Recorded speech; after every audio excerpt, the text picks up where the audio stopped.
Fala galera, sejam bem-vindos a mais um episódio do Papo de Fole. E hoje eu vou conversar com esse grande amigo, já conheço ele há muito tempo, PH do acordeon, diretamente de Ilhéus. Fala meu brother, como está você? Salve Jorginho, meu irmão, que prazer, viu? Prazer estar aqui nesse bate-papo massa contigo.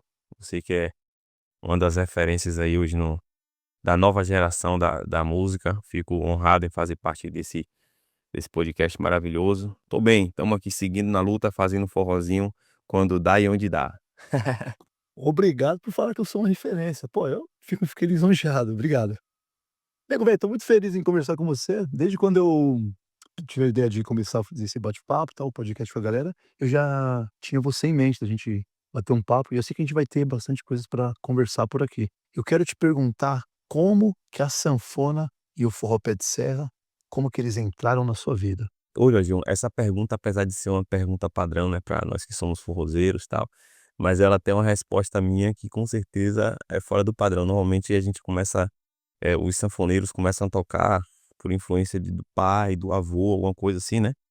Eu fui bem diferente, eu nunca tive ninguém na minha família que tocasse acordeon, né, e eu tive o primeiro contato com forró através de amizade mesmo, eu com minha irmã e alguns amigos, né, inclusive uns que trabalham comigo até hoje. A gente teve a ideia de fazer, aquela ideia de banda de garagem, né, onde a gente só ensaiava, nunca tocava. E isso em 2004, né, começamos a fazer mesmo por brincadeira e começamos a fazer umas festinhas de colégio, de bairro, né, e a coisa foi dando certo, mas isso eu não tocava sanfona, eu nunca nem tinha visto sanfona ao vivo, uma sanfona ao vivo, né. Nessa época eu fui ter meu primeiro contato com sanfona em 2010, a primeira vez que eu vi, e um primeiro sanfoneiro bom, primeiro sanfoneirão bom que eu vi ao vivo, assim, ó, o nome dele é Léo Pernambuco, que já foi até seu convidado aqui. Eu vi ele tocando uma vez numa banda no São João, em Itapitanga, na cidade de meus parentes. Eu tinha 16 anos, 17. Foi a primeira vez que eu vi uma sanfona bonita no palco, um sanfoneiro bom ao vivo, assim, eu me encantei, rapaz, por aquilo. E eu fui ter o meu primeiro contato, né, já algum tempo depois, em 2010, 2011, né. Porque eu tocava violão, mas o rapazinho que tocava teclado na época na banda, né, a gente não tinha sanfona, ele foi embora, e eu tinha uma pequena base de teclado. Eu fiz conservatório quando criança, fiz 5 anos, e através disso eu fui meio que selecionado pela galera para poder aprender a tocar sanfona, ou pelo menos tentar tocar sanfona, né. E aí eu comprei um primeiro instrumento no meu trabalho. Eu paguei na época R$ 700 no meu primeiro instrumento, e foi meu primeiro contato com acordeon. Foi algo assim, meio que casual, meio que forçado, não imaginava que a sanfona iria entrar na minha vida não, mas também depois que entrou, ela não saiu mais nunca e não sai mais nunca não. Eu sei bem como que é essa bandinha de garagem que a gente monta e sai e nunca sabe fazer show. Nossa, eu fiquei por muito tempo assim. Você comentou do Léo Pernambuco, pô, Léo Pernambuco é maravilhoso. Tivemos aqui um episódio com o Léo Pernambuco, vou deixar o link aqui na tela para quem queira consultar também. Ficou muito bacana a conversa. Ô velho, e você tocava algum outro instrumento antes de pegar a sanfona mesmo pra valer? Já fazia shows em alguns lugares perto da sua casa, alguma coisa assim? Pois é, Jorge, inclusive é um arrependimento, não é um arrependimento, né, mas se eu pudesse voltar atrás no tempo, seria algo que com certeza eu iria buscar o contato com acordeon mais novo, né. Eu já comecei a ter, eu tinha a minha primeira vez que eu toquei, botei um instrumento no peito, eu tinha por volta de 23, né, 23 anos, 22, 23 anos já fui adulto. Mas, antes de tocar a sanfona, já tocava. Meu primeiro instrumento foi o violão. Aprendi com meu pai, minha mãe tocava, meu pai toca também, e eu acompanhava eles na igreja, né. Minha primeira experiência com o público foi na igreja. Toquei por vários anos. Hoje ainda é muito raro eu acompanhar meu pai por conta da correria mesmo, mas quando tem um tempinho, ele toca até hoje na igreja, eu às vezes vou lá, acompanho ele, toco um violão ou toco um teclado. E depois do violão, meu segundo instrumento foi o teclado, né, teclado, piano. Eu entrei no conservatório com 11 anos, fiquei de 11 aos 15 fazendo, música teórica e teclado. E aí pronto, foram os meus 2 instrumentos de base, assim, né. A sanfona realmente veio bem depois. Quanto antes, realmente melhor, né. Aliás, qualquer coisa, né, velho, que a gente for fazer na vida, quanto mais novinho, sabe que eu comecei, cara, novo na sanfona, com acho que com uns 8, 9 anos eu já estava mexendo com sanfona em casa. É aquilo que você falou no começo da conversa, muita gente começa a tocar sanfona porque o pai tocava, o avô, e no meu caso era o meu pai que tocava. E a sua primeira banda de forró, foi os Quatro Estações já, que eram de Ilhéus?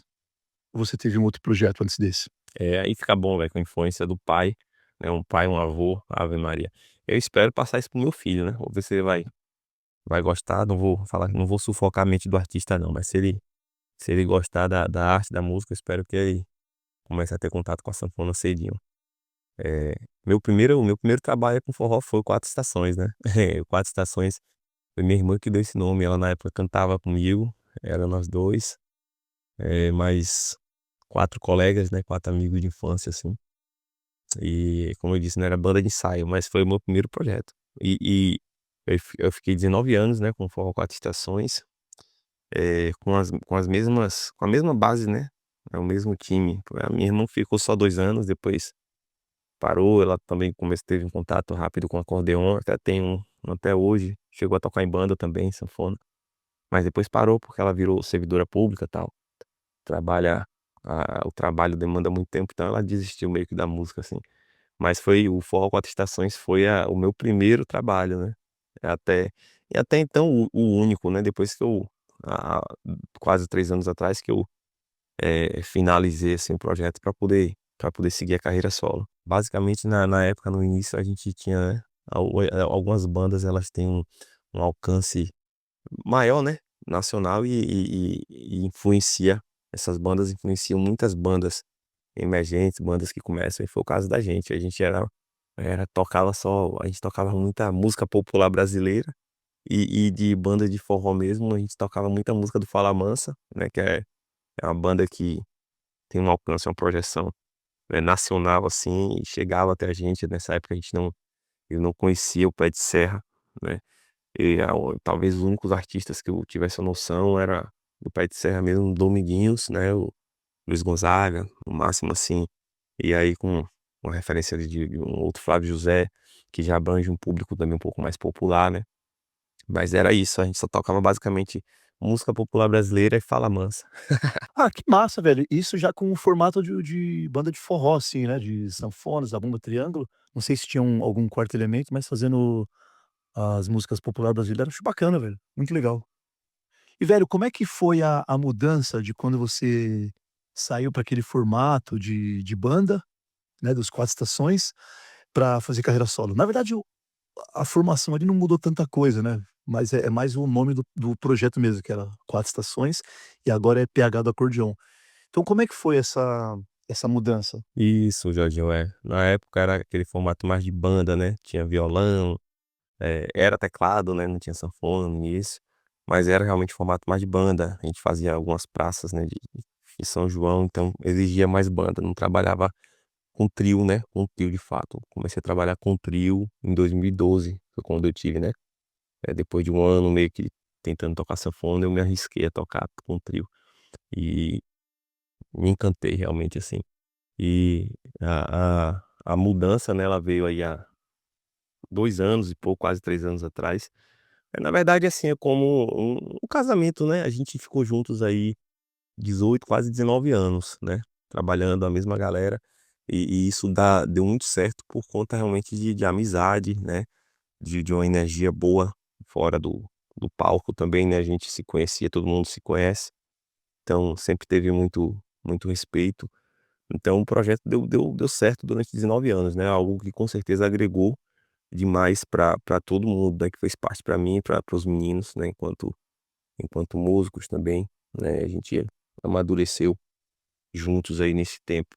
Mas é como alguns casamentos, né, não todos dão certo até certo ponto e chega um tempo que a gente quer, às vezes, escrever uma história nova realmente, né.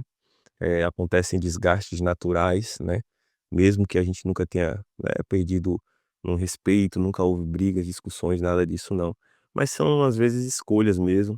Eu queria, eh, trilhar outros caminhos, né, fazer algumas coisas que com o trabalho do Quatro Estações, eh, me limitava, como por exemplo sair, né, pouco mais, a gente sabe a dificuldade que hoje existe de um produtor contratar uma banda, né, levar uma banda, 4 pessoas e tal, pra sair e tal.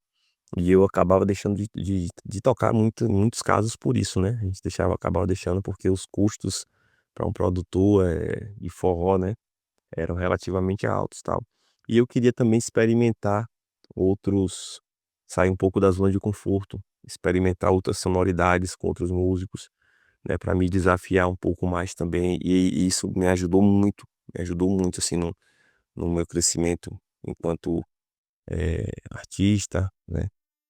Você tocar às vezes com pessoas que você nunca tocou e criar um feeling, né, isso é uma experiência, é um desafio.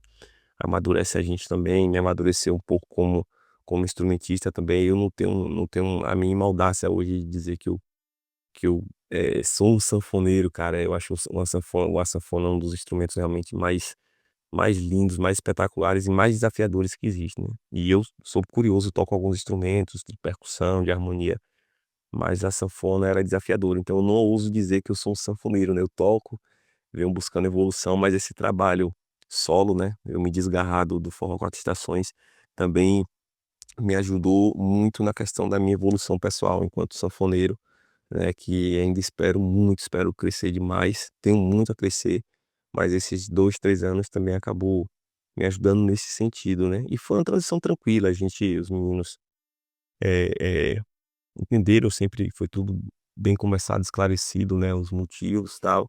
E periodicamente, às vezes, eu faço um som com eles, né, alguns dos meninos me acompanham até hoje, mesmo o Jorge, o baixista, Yuri também, eh, o trianguleiro, e às vezes eu tenho hoje 2 ou 3 músicos de confiança, né, que assim, já conhecidos para poder estar rodando, né, mas basicamente o motivo foi esse mesmo, é procurar novos ares, novos desafios, né. Eu achei legal demais a sua estratégia, velho, de mudar o formato para abrir mais portas, né, ir para mais lugares. Claro, não existe uma receita de bolo, né, faça assim, você vai ter mais shows, e você vai ter mais sucesso, não sei o quê. Mas assim, a gente vai buscando a melhor estratégia ali dentro do nosso nicho, dentro dos nossos contatos, do nosso network, e foi uma atitude corretíssima que você fez, na minha opinião. Nos últimos 2 anos eu vi o seu nome bem presente em vários lugares, vários forrós bacana em diversos lugares do Brasil, e até Europa, né. Espera aí que a gente já fala lá, já fala sobre lá. Eu queria saber, velho, quais os lugares que você foi nesses 2 anos como carreira solo, que marcou, assim, pra você? Algum show especial, assim, algum momento?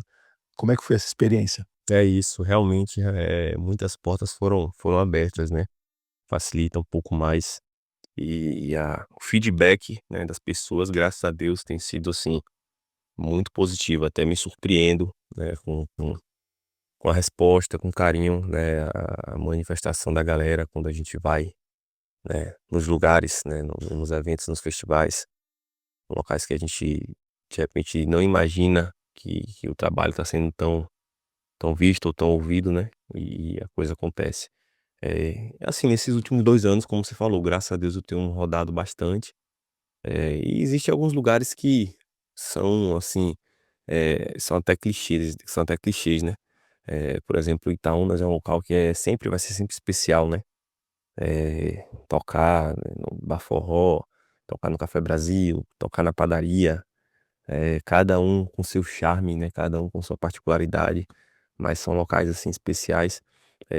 No último ano, assim, Jorge, eu tenho tido ótimas experiências com o público mineiro, né.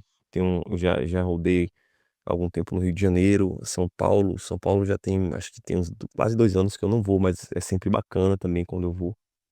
Mas, nesse último ano eu tenho rodado bastante em Minas, e tenho sido bastante requisitado, né, inclusive manifestações, assim, contínuas da galera querendo que eu volte.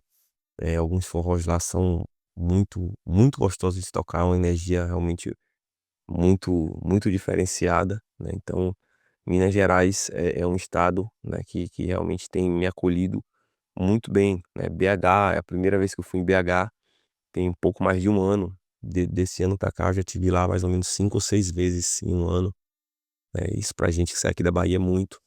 E não fui mais ainda realmente por falta de agenda, né, mas a galera tem sempre me procurado.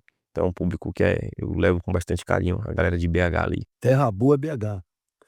Ô, velho, você tem uma percepção que às vezes tem lugar que a gente vai que a gente agrada mais, isso é uma coisa pessoal minha que eu percebo que no meus shows, eu sei que alguma cidade, alguns lugares ou estado, eu geralmente agrado mais, a galera participa mais e tal, mas tem lugar que não sei, parece que consequentemente acaba que o contratante daquele lugar que eu não agrado tanto, acaba não me chamando tanto. Então eu tenho essa percepção em alguns lugares. Você também partilha dessa opinião? O que que você acha? Então, Jorginho, assim, no meu caso, né, eu posso dizer assim, cada local que eu vou, né, cada estado, cada casa, né, cada festival, eu tento, cara, eu tento, fazer uma leitura, assim, do local, das pessoas, do que as pessoas escutam, e tento aplicar isso no show, né. Eu não tenho repertório, eu costumo dizer isso, né. Eu nunca fiz em minha vida, por exemplo, eu não sei se isso tem a ver, é a forma que eu faço, né. Eu nunca fiz em minha vida, por exemplo, 2 shows repetidos, nunca fiz. Eu nunca fiz show montado, com exceção do Firfit, né, das vezes que eu participei, são shows curtos, mas eu nunca fiz show montado. Então, assim, eu busco entender o lugar, né, e fazer aquilo que eu acho que as pessoas estão querendo ouvir e dançar naquele local, né. Isso me permitido fazer, porque, assim, eu não sou um exímio sanfoneiro, né, mas uma coisa que eu tenho, assim, de qualidade, no meu trabalho, o que eu acho que eu tenho de qualidade realmente é a gama de repertório. Eu tenho um repertório muito vasto, conheço muita música a partir do momento que eu comecei a escutar forró, então tento aplicar isso em diversos locais. E assim, na maioria das vezes, eu acho que dá certo, tem uma resposta bacana. É claro que às vezes tem locais que você vai tocar, então você escolhe um tipo de show que de repente, causa um pouco de estranheza nas pessoas. Eu coloco isso mais do que o local, a recepção do local, mais como um acerto ou erro de repertório, no meu caso, né. Acho que na maioria das vezes eu consigo acertar o que as pessoas querem ouvir, mas tem uma minoria das vezes que pode causar estranheza em determinado local, né, às vezes um público, mais popular, e a gente vai com um repertório um pouco mais aprofundado, ou o contrário, né, um público mais roots que gosta de ouvir mesmo, e às vezes você não consegue identificar aquilo e faz uma mescla que talvez não agrade as pessoas. Isso acontece muito. É normal, eu não levo isso como bicho de 7 cabeças não. E acho que ninguém deve levar não, acho que é normal essa oscilação de de agrado, né, agradar mais ou agradar um pouco menos, é isso mesmo, faz parte. Entendi a visão, velho. Pode crer, tem sentido sim, o que você falou. Meu brother, agora eu queria te perguntar como é que foi a experiência lá na Europa? Foi a sua primeira turnê esse ano? Pois é, meu amigo, foi sim, minha primeira experiência fora do país, né, e foi, assim, muito enriquecedora. Tive o convite lá da produção do Festival Lehmann da Suíça, né, um evento maravilhoso, uma estrutura, assim, sensacional, o público imenso e todo mundo imbuído, assim, na energia do forró, né, fiquei muito surpreso, positivamente falando. Teve o show da Mariana Aidar, né, com a banda, e o meu show, foram os únicos shows do festival. E a partir desse convite do Festival Lehmann, tive outros convites para tocar na Alemanha, através de um casal de alemães, né, e brasileiros, né. Fiz Munique, fiz Berlim, Stuttgart, Leipzig, e na Suíça ainda fiz além de fazer em Genebra, fiz em Berna, mais 2 shows. Foram 8 shows no total, assim, que, foram de um enriquecimento cultural gigante, né, você conhecer uma outra cultura. Eu costumo dizer, quando a galera me pergunta, assim, a sensação, pra resumir, eu costumo dizer, cara, que é outro planeta dentro da Terra, assim, pra gente, né. Infelizmente a gente fala assim, porque é a realidade mesmo, é outro mundo, é outra visão, é outra cultura, é outra educação.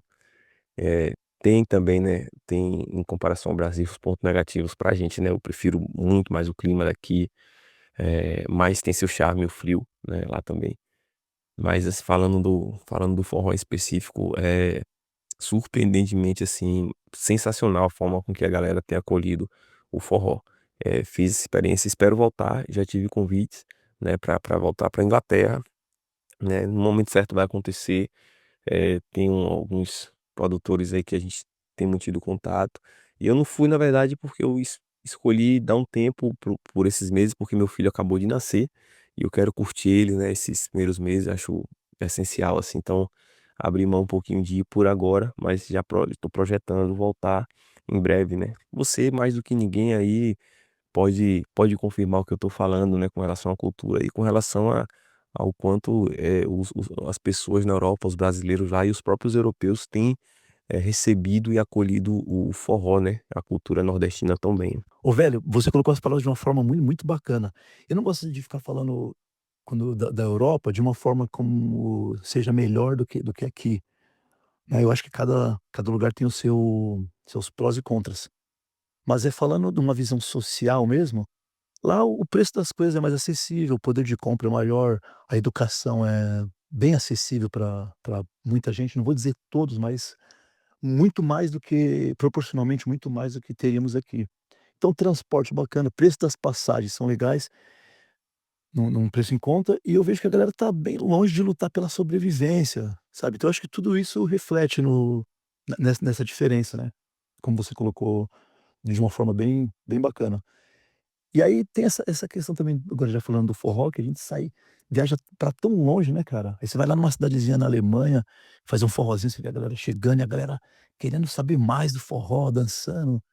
Então isso realmente é sensacional. Eu adoro, cara, sou apaixonado por essa turnê pela Europa. Mudando um pouquinho de assunto, mas nem tanto, você chegou a gravar algum novo trabalho, algum single ou algum novo álbum já em carreira solo? Só finalizando sobre a Europa, é realmente um choque cultural, assim, grande, né, e de forma geral, é muito satisfatório, né, ver o resultado do forró em forma geral, né. A galera consome, estuda, pesquisa, se aprofunda, né, nas músicas, na dança, no contato com a química com músicos, isso é bacana demais, cara. Fico feliz, né, de estar fazendo parte disso também. E sobre, trabalhos novos, né, tenho sim, já com o trabalho solo, né, já tenho alguns EPs aí e álbuns, né, em plataformas digitais da época do Forró com as Estações, que eu já migrei também para meu trabalho solo, né, a galera já encontra nas plataformas digitais com o nome do PH do Acordeão também.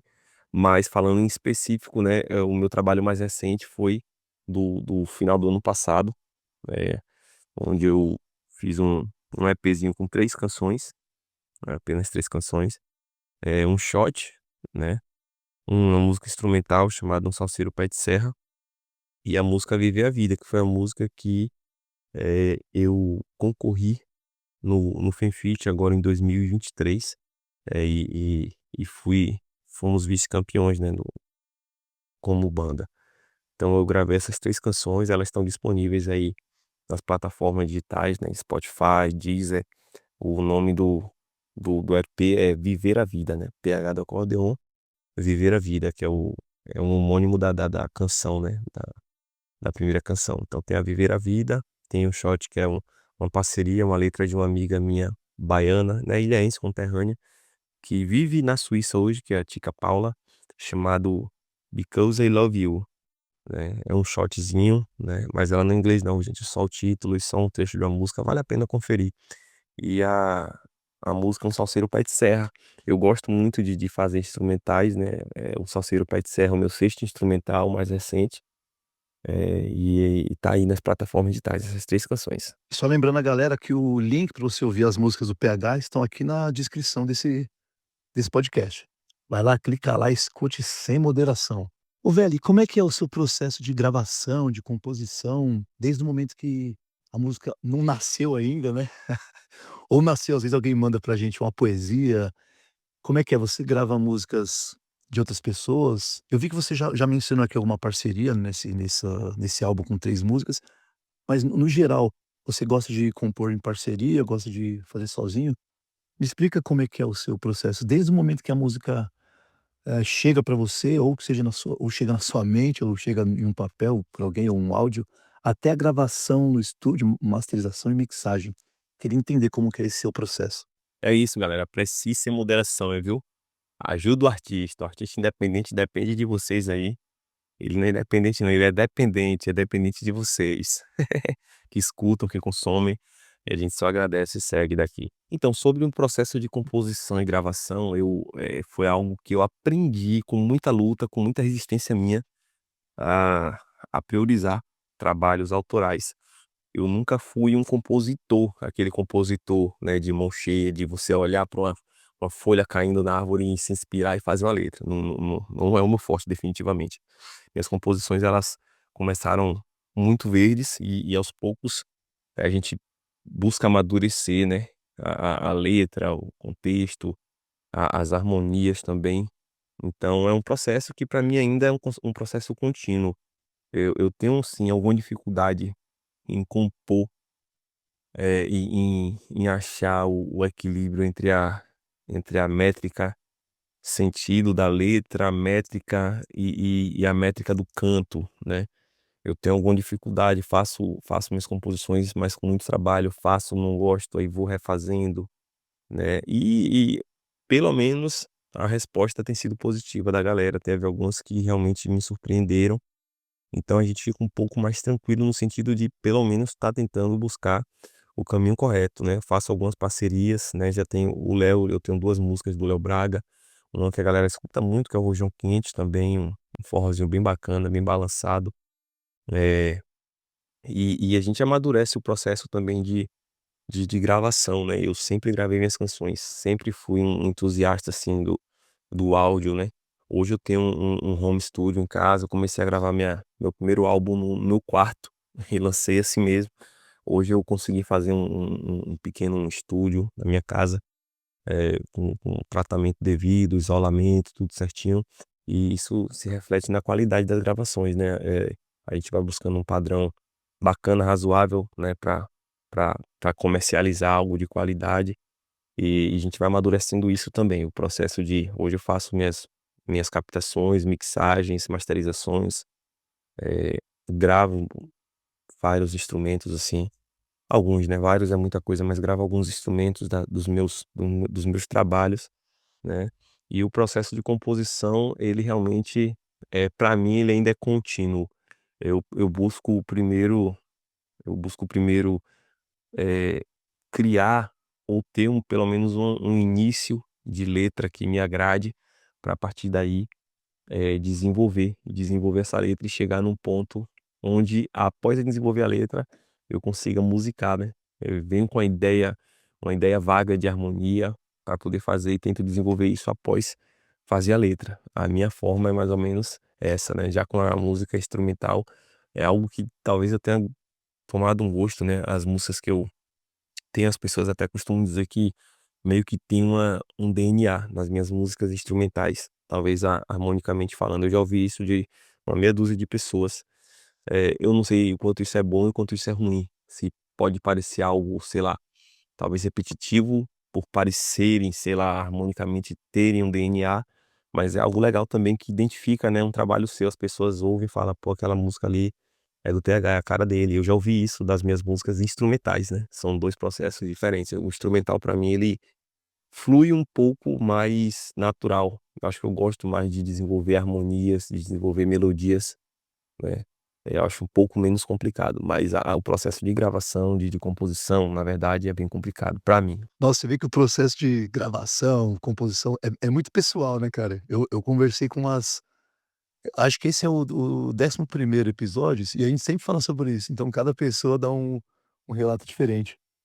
Quando a gente tá falando sobre mixagem também, eu tô nesse momento gravando um novo álbum também, são 6 músicas, e aí eu comecei a princípio, coloquei na minha cabeça: "Não, eu vou fazer essa mixagem, vou ser a minha própria cobaia", e cara, eu não consegui sair da mixagem, velho, porque eu já mixei 8 vezes, sei lá, perdi as contas. E aí eu já decidi, já passei pra uma outra pessoa finalizar a mixagem. E aí a questão é que existe um mundo também de mixagem, né, porque dizem que a gente não termina a mixagem, a gente abandona. Esses dias eu vi um conteúdo na internet, eu acho que era alguém que mixou a música do Michael Jackson. Ele falou que mixaram 21 vezes e no final das contas a segunda mix que ficou. Então assim, agora o que eu trago de experiência dessa experiência que eu tive, aliás, que eu trago de conhecimento dessa experiência que eu tive com algumas gravações, é que, velho, quando você finalizou toda a gravação, a mixagem vai ser só um mero detalhe, porque os arranjos já estão prontos, então a gente capricha bastante nos arranjos, nas coisas, dá o nosso melhor. E a mixagem é isso, faz, tira o seu melhor e abandona, sabe, porque é isso, é uma coisa eterna ali. E às vezes a gente fica preso ali nessa coisa, nessa questão de mixagem. Então aí agora eu passei por um brother, o Feão, pô, amigo nosso lá de Salvador, tá morando agora lá do outro lado do mundo. E aí ele já me mostrou, né, uma primeira mix, aí eu falei: "Feião, já gostei muito de", realmente eu gostei. Falei: "Velho, eu não vou nem falar muita coisa, eu vou esperar você finalizar essa primeira, aí você me mostra, aí eu dou alguma opinião ali e pronto, a gente já finaliza". Não, eu aprendi que o segredo da mix realmente é quando você achar que ela tá equilibrada, cara, manda bala. A gente vai acabar eu passei muito por isso, né, procurar você procura o defeito, você procura o erro, a falha na mix ali, ela nunca vai ficar legal, a gente altera, já tive realmente trabalhos que eu mixei mais de 10 vezes e botava "tá bom", aí chegava no outro dia de manhã já não gostava, tal. E hoje eu sou um pouco menos bitolado, né, eu falei: "Ah, vai desse jeito aqui", a gente tem um momento que eu costumo dizer que o ouvido da gente fica cego. Você não enxerga, não enxerga mais nada, não consegue ver mais nada, não ouve mais nada, né, fica cego. Mas é bem por aí, velho. Aí a gente fica com o ouvido cego. Aproveitar a oportunidade aqui, PH, aproveitar a deixa e avisar pra galera que está aqui acompanhando a gente, que eu estou prestes a lançar um álbum novo com 6 faixas, tá tudo prontinho, a mixagem tá quase finalizada, a arte tá prontinha aqui, só esperando a música pra introduzir a arte. E aí vou lançar durante o Festival de Itaúnas aqui no Forró da Padaria. Logo mais eu vou passando mais informações aí pra galera. Entrando um pouco no assunto de São João agora, como é que está essa expectativa aí, essa vibe para o São João esse ano? Ô Jorginho, que notícia boa, viu. Fazer questão de ouvir e compartilhar aí assim que tiver tudo pronto, tudo lançado. E acho que vou ter um prazer de ver esse lançamento aí em Itaúnas, viu. A gente vai se encontrar aí. Alegria demais aí por você, meu. Desejo sucesso, seu trabalho é maravilhoso e merece cada vez mais ser reconhecido. E sobre o São João, graças a Deus a agenda tá bacana, né, tá tudo já quase tudo encaminhado, algumas datas ainda em aberto, mas a gente tem um mercado bacana, né, de alguns anos, alguns eventos que já são parceiros, assim, que a gente já trabalha, de longas datas, 5, 6, 7 anos seguidos, né, alguns novos também, o pessoal vai conhecendo o trabalho, entrando em contato, e a gente tá com uma agenda abençoada. Graças a Deus a expectativa é de muito forró, muito cansaço, muita viagem e muita alegria. O São João realmente é maravilhoso. Agora fora essa época de São João, a gente sabe que existe um circuito de forró pé de serra em alguns lugares, mais centralizado ali em São Paulo, Minas Gerais, Espírito Santo e Rio de Janeiro. Eu queria saber a sua opinião, velho, do que você acha sobre a dificuldade mesmo de ter oportunidade, sabe, para as bandas e trios fora desse eixo central. Ô Jorginho, esse tema é interessante, velho, a gente, conversar, dialogar, né, eh, como artista e como consumidor, assim, dos festivais, do circuito, né, que a gente sabe que acontece especialmente realmente nesse eixo central que você citou aí, né, o eixo sudeste é hoje a região forte, assim, no quesito forró pé de serra, enquanto organização, evento, circuito, né, a gente sabe. E eu vejo com 2 lados, né, assim, tem um lado, né, da dificuldade natural, que eu acho que é compreensível, né, e é justo também. O Brasil é um país que é muito grande, existem continentes aí que praticamente são do tamanho do Brasil, né. Você pega a Europa mesmo, você roda vários países aí, e não roda tanto quanto você roda dentro do Brasil, né, de um lugar de região para outra. Então essa dificuldade ela existe, a gente compreende, né, o eixo central hoje é o eixo sudeste, né, e a gente entende que para os produtores, né, que organizam esses eventos, a dificuldade é maior da contratação de bandas fora desse eixo, talvez aqui do Nordeste, né, Bahia ou mais para cima, ou quem sabe talvez mais lá pro sul, né, não tanto ali Paraná que ainda é próximo, mas já para o sul, bandas de repente do Rio Grande do Sul, que a gente sabe que tem uma galera aí que representa também a música nordestina lá no sul. Então, a gente entende essa dificuldade, né, a logística é muito dura, o custo é muito alto, né, então a gente entende que é um espaço um pouco mais reduzido e a espera é um pouco maior mediante a bandas do eixo, né, do eixo central ali, que são bandas também, em sua maioria, em sua grande maioria, são bandas de muita qualidade que eh, fazem por mérito, fazem por onde estarem fazendo parte da grade, né, do circuito dos eventos, dos festivais. E o outro lado é que o outro lado desse aspecto é um pouco que acontece também, talvez, da falta de coragem mesmo, sabe, de alguns eventos, de alguns produtores apostarem nesses trabalhos, por mais que sejam um pouco mais custoso logisticamente, a gente fala, de repente, não tanto a questão do cachê, mas a logística é um pouco mais cara, né.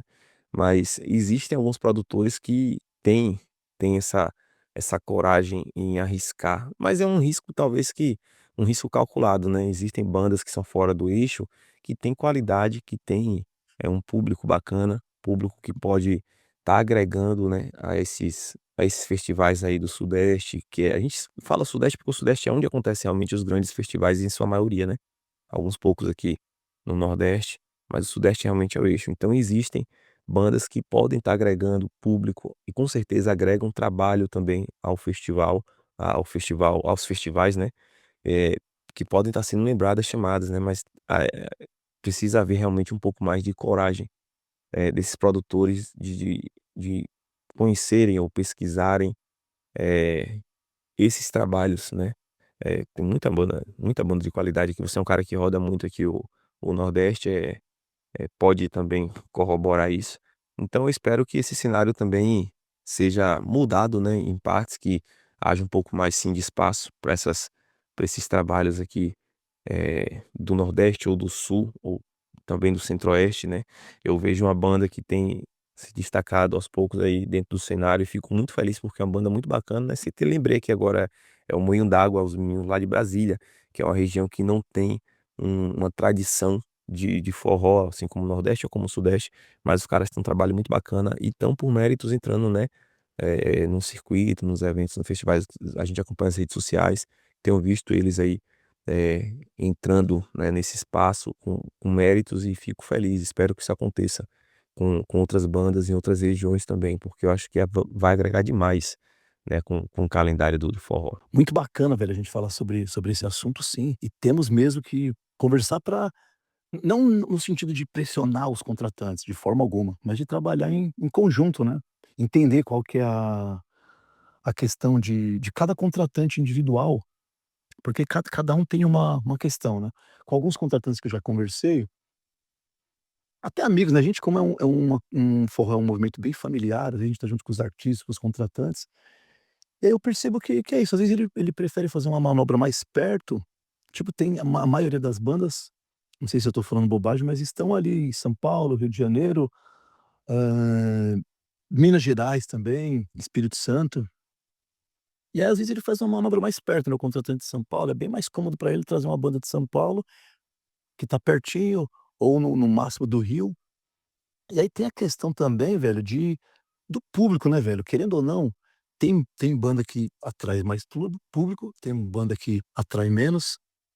Embora as 2 bandas sejam de qualidade, o contratante acaba tendo que, escolher, né. Aí ele vê o gerenciamento de risco dele. Então quando a gente tem um contratante que está mais aberto, de repente, a se permitir, a talvez não lucrar ali, mas fazer um trabalho de fusão mesmo, de trazer uma banda de fora, um exemplo lá de Salvador, um exemplo na minha cabeça, de repente o João Miranda vem com a sua equipe de lá, aí vai vir para uma determinada cidade mais lá no sudeste fazer um show, e o público vai se acostumando e tal, vai, enfim, se preparando para ir para aquele show. De repente uma segunda vez, já fica melhor. Então é isso que é o mais difícil, né, você ver um contratante que ele está disposto a fazer esse trabalho pelo forró, não só para fazer um lucro ali num evento específico, que também é legítimo e tudo bem, é o objetivo dele.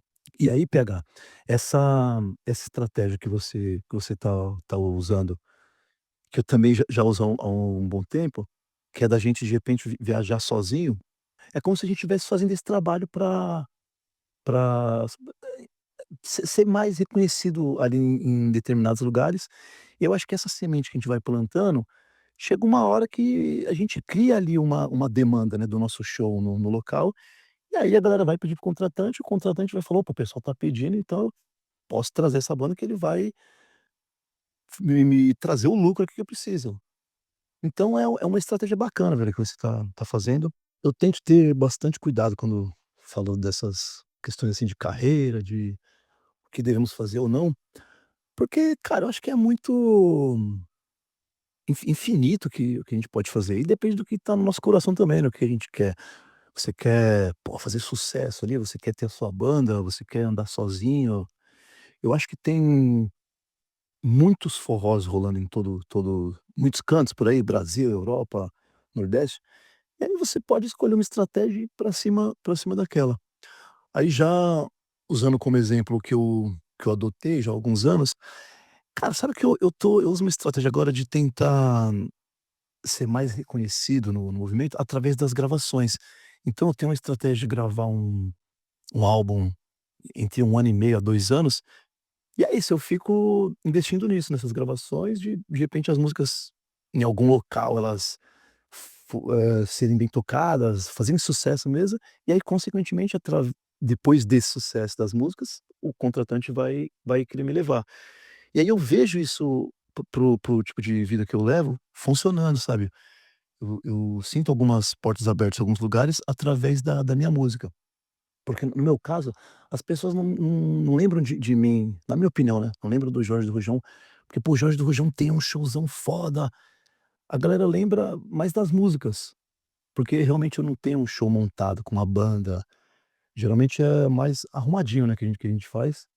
E tudo bem, foi uma estratégia que eu escolhi, e eu não penso em montar uma banda tão cedo, a não ser que é isso, as demandas da minhas músicas estejam sendo bem atendidas por aí, bem requisitadas, e aí o contratante vai falar: "Pô, vamos trazer o Jorge do Rojão", independente do público aqui não saber como é o show dele, ao vivo e tal, mas a galera conhece a música, então, consequentemente, vai atrair o público, e aí vai dar match.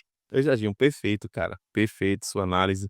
Eu concordo e tenho a mesma opinião. A internet hoje ela possibilita o forrozeiro do mundo todo conhecer muito mais fácil a música do que o artista, né. Acontece comigo também, e é dessa forma uma das estratégias, né, de repente uma música ali, entre aspas, "estoura", quando a gente fala estoura é no nicho do forró pé de serra, né. Estoura aí na mídia, nas aulas, e a galera começa a ouvir, e acontece muito com algumas canções suas, especialmente o Forró na Neve é um exemplo disso hoje, né, até a nível mundial mesmo, falando de forró.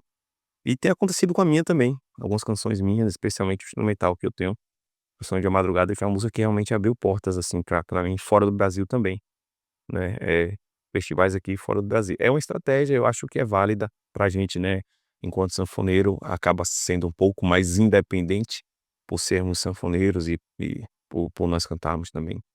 É uma estratégia que tem que ser adotada e é bem aceita também aos meus olhos, né. Eu acho que e também é de se entender sim a questão do contratante nesse sentido, né, do risco, custo-benefício para ele geralmente com a banda local do eixo ali.